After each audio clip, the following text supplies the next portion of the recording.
I still remember the exact moment I realized something in my life had quietly shifted, like a picture on the wall hanging just slightly crooked, not enough for anyone else to notice, but enough to bother me every time I looked at it.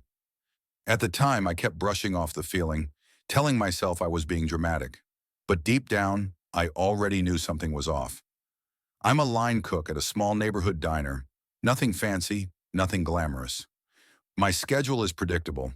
Open the kitchen at 6, handle the breakfast rush, clean down, prep for lunch, go home by 4.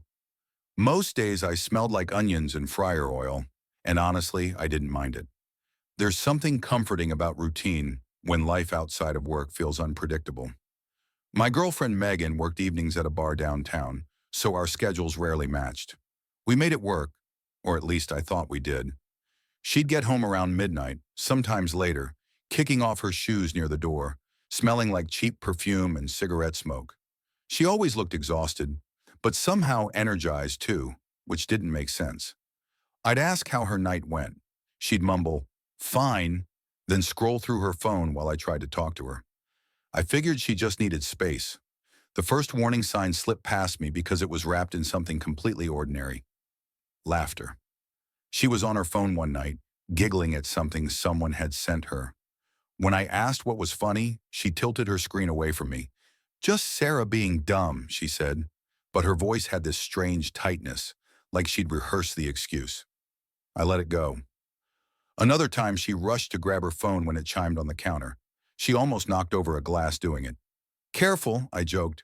"Relax, it's nothing," she snapped. Then she softened. "Sorry, long night." I nodded, pretending it didn't sting.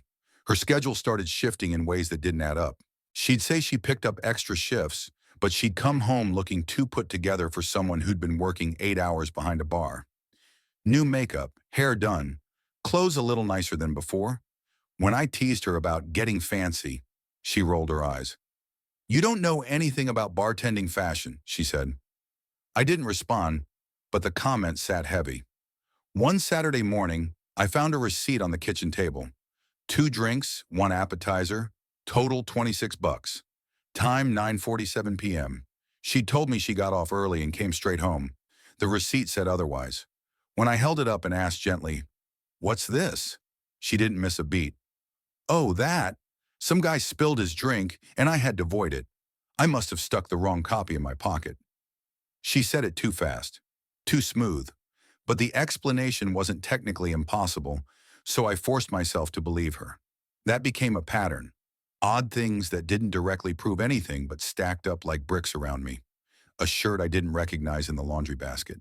Her saying she was exhausted, then suddenly full of energy when her phone buzzed. Her avoiding eye contact during small talk but glowing when reading certain texts. I kept trying to rationalize it, telling myself I was being insecure. Everyone warned me that stress from work can bleed into your relationship, so maybe that was it. Maybe we were both tired. Maybe what I felt wasn't real. But the tension in our home grew thicker each day. Conversations turned short. She stopped sitting next to me on the couch, choosing the opposite end or claiming she needed to finish something on her phone. The distance wasn't loud or dramatic. It was quiet, creeping, the kind of distance that feels polite at first, but eventually hollow. The moment everything finally clicked came one night around 11. I woke up thirsty and headed to the kitchen. As I passed the living room, I saw the faint glow of her phone. She was curled up on the couch texting someone, smiling, really smiling, the way she used to smile at me. I stood there in the dark for a moment, watching her face light up with every message. She didn't notice me, and for the first time, instead of jealousy, I felt cold clarity. Something was happening, something she wasn't going to tell me about. I went back to bed wide awake, knowing my life was shifting again, but this time, I wasn't imagining it. The next few days felt like walking through fog.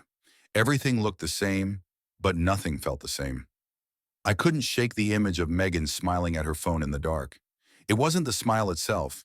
It was the softness in it, the familiarity, the way someone smiles at a person they trust, a person they want.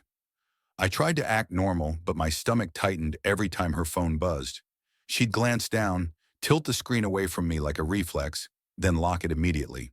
When I'd ask her anything, how her night was, if she wanted dinner, if she was okay, her answers grew shorter, sharper. She'd snap over tiny things, like me leaving a cup in the sink or forgetting to buy milk. It felt like she wasn't even trying to hide her annoyance anymore. One night, she said she had to cover someone's shift. I offered to drop her off since her car's check engine light had been on for weeks.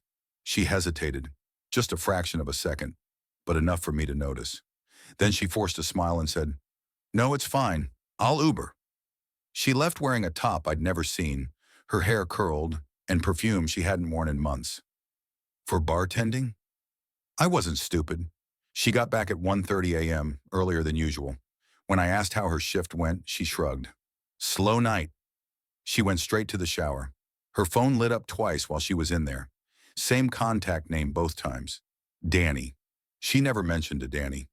When she came out, hair wet, face freshly scrubbed, she casually grabbed her phone off the counter. I watched her thumb hover over the screen, then quickly swipe the notifications away. That tiny motion snapped something in me. It wasn't anger yet, just a hard, cold understanding. 2 days later came the breaking point. She told me she was going grocery shopping. Simple enough. But she came back empty-handed, claiming the store was out of everything we needed. I didn't argue, but something about it itched at me. So when she went to shower, I checked the mileage on her car. It was nearly 40 miles higher than it should have been for a quick grocery run 2 blocks away. My chest got tight, not with panic, with certainty. That night she fell asleep early. Her phone was charging on her side of the bed, face down, the way she'd started placing it when she didn't want me seeing anything. I stared at it for a long time, debating. I wasn't the type to snoop. I hated the idea of it, but I hated the idea of being lied to even more.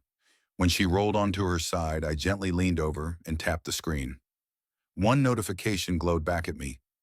Danny. Had a great time. Same time Thursday? My throat went dry. Everything I'd been trying to ignore finally lined up, like the universe decided to turn on the lights. I didn't touch anything else. I didn't scroll. I didn't unlock it. I didn't need to. That one message confirmed everything she'd been hiding. I sat there in the dark, the room suddenly feeling too small, too quiet. The hurt came in slow waves, not loud or dramatic, just heavy, like someone stacking weights on my chest one at a time. I kept thinking about the nights I stayed up waiting for her, the dinners I cooked, the conversations I tried to start, the little ways I tried to be supportive. And all that time, she'd been somewhere else, mentally, emotionally, physically, with someone who wasn't me. I didn't wake her. I didn't confront her. I didn't make a scene. I just lay back down, staring at the ceiling, letting the truth settle into place. By the time the sun started bleeding through the curtains, I already knew one thing for sure. I was done tolerating this. Once the shock settled, something steadier took its place. Clarity. Not the kind that pushes you into shouting or smashing things, but the quiet kind. The kind that makes you observant, patient, deliberate. If Megan wanted to play me for a fool, I wasn't going to hand her the satisfaction of an easy breakup or a dramatic blow-up she could twist into being my fault. I wanted the truth out in the open, and I wanted it to come from her own actions. So I started paying attention. For the next week, I didn't accuse, didn't hint, didn't act jealous. I treated her exactly the same, even kinder than usual. She didn't notice. She was too wrapped up in whatever secret life she had with Danny. Her guard stayed down, and her patterns became obvious. Thursday came, the day mentioned in the message I saw. She claimed she was meeting the girls for a late dinner. I smiled, kissed her cheek, and told her to have fun. She looked almost relieved. That confirmed everything. As soon as she left, I grabbed my jacket and followed at a distance. Not close enough to be creepy, just enough to know where she was really going. Her car headed straight across town to a small sports bar I'd eaten at once with some coworkers. She parked, stepped out looking way too eager for a casual dinner, and walked inside. 5 minutes later, a guy walked in right behind her.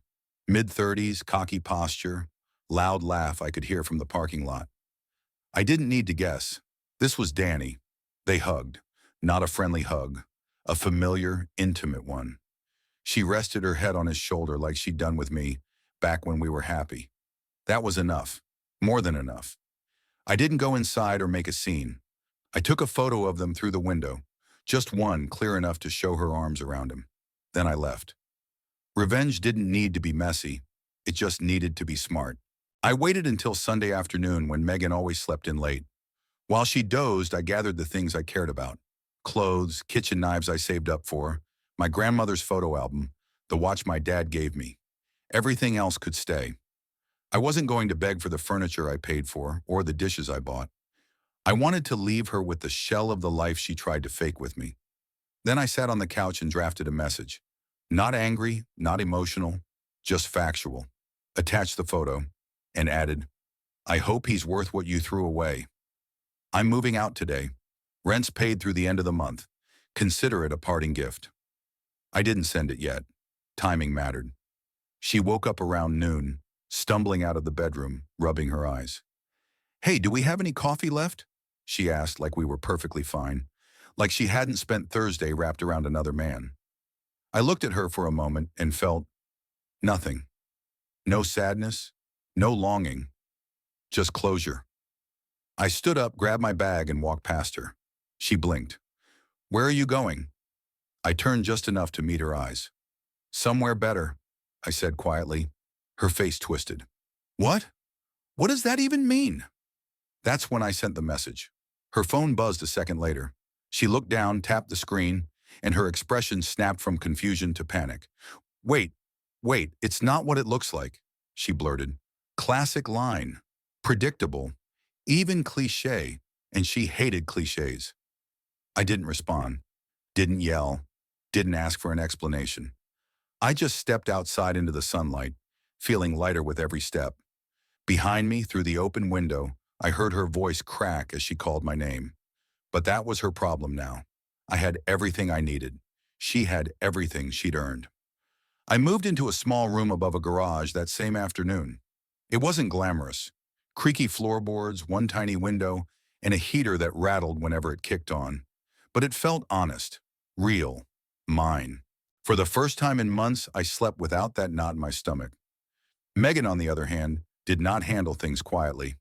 By the next morning, she'd sent 7 texts ranging from tearful apologies to half-angry accusations about me snooping and misunderstanding everything. I ignored them. Not out of spite, just because engaging would drag me back into the mess she'd already created. By day 3, she escalated. She showed up outside my new place, knocking on the garage door, demanding we talk like adults. I stayed upstairs out of view, listening to her rehearsed speech fall apart as she realized I wasn't coming down. Eventually, she tried guilt. You're just throwing everything away? Then anger. If you walk away now, don't come back. Then silence. Her final message that night was short. Fine. Do whatever you want.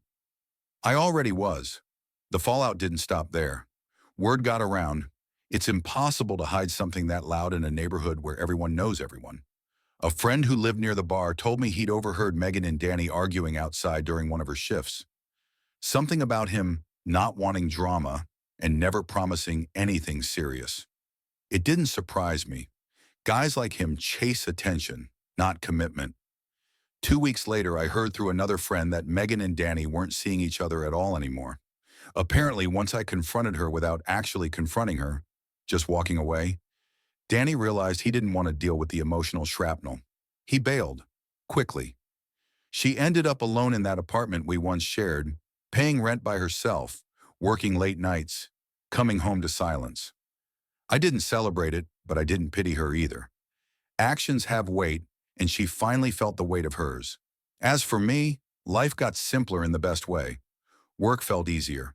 Food tasted like something again. I started jogging in the mornings, cooking dinner for myself at night, picking up extra shifts only when I wanted to. Not because I needed distraction. I even saved enough to upgrade into a small studio a couple months later. Nothing fancy, but it had warm light and a decent kitchen. It felt like a second chance I didn't realize I'd needed. Looking back, the real revenge wasn't the photo I sent or the silent exit. It was the way I refused to scream, beg, or cling. I let her face the truth without giving her anyone to blame but herself. No theatrics, no yelling matches, just consequences. Betrayal teaches you things you wouldn't learn otherwise. Mainly that love isn't supposed to feel like guessing. Trust isn't supposed to feel like detective work. And silence is sometimes the loudest way to say, I'm done. I don't hate Megan. I don't wish her harm. I hope she figures herself out someday. But I'm grateful I walked away when I did. Because the moment I closed the door behind me, everything in my life finally started opening up. And that's the part of the story I hold on to. The quiet, steady kind of peace you earn only after letting go of what was slowly breaking you.